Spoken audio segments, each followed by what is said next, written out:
What's up mga bro, so yun, may papakita ko sa inyo guys na gawa ko guys is yung boga pa.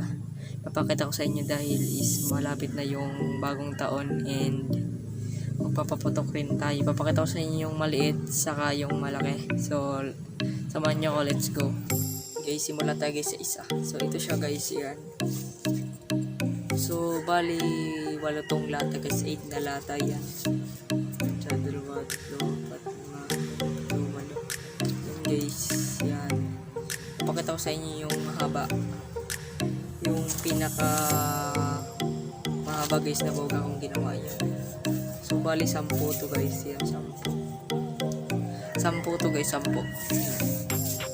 So doon naman natin guys is itong pinakamaliit ko rin. Pero sa unahan is malaki yan. So yung gagamitin guys, nilagyan guys ng ganitong lata dahil para yung tunog is bilog. So papakita ko sa inyo guys yung ginawa natin. Sa una guys, ito yung kita nyo yan, sa loob is may butas siya guys. Ang paggagawa pala nito guys is kailangan nyo ng walong lata. Okay lang naman guys kung kaunti lang yung lata nyo.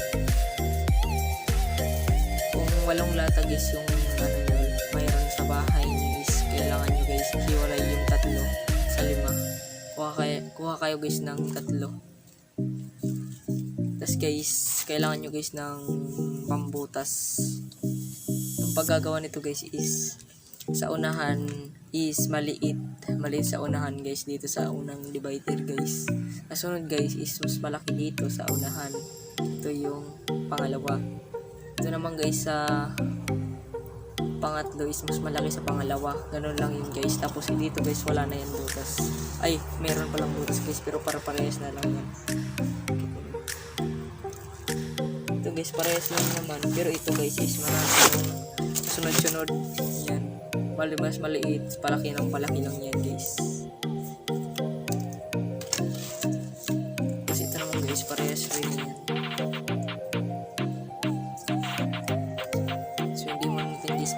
Dahil is maraming bahay dito baka tayo mapagalitan. So guys, papakita ko para sa inyo guys yung ating ginagamit na bala. So ito yung guys na denatured na yan. So denatured alcohol. So na-advise ko sa inyo guys na isalin nyo siya sa spray para guys is siguradong puputok yung boga. Kasi may nakikita ko guys sa ibang video is ginaganito guys nila yung boga nila guys, maliit na lalagyan and ginaganyan.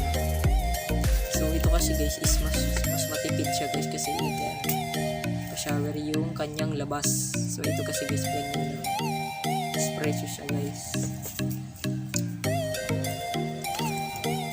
Yun guys, so yun. So yun guys, ayun. So yun nga guys is pinakita ko lang sa inyo yung aking gagamitin sa bagong taon. So abangan nyo na rin guys yung mga vlog ko dahil is magbablog na rin ako. So ayan. So marami palang salamat sa inyo guys and ayun, God bless sa inyong lahat and salamat sa panonood.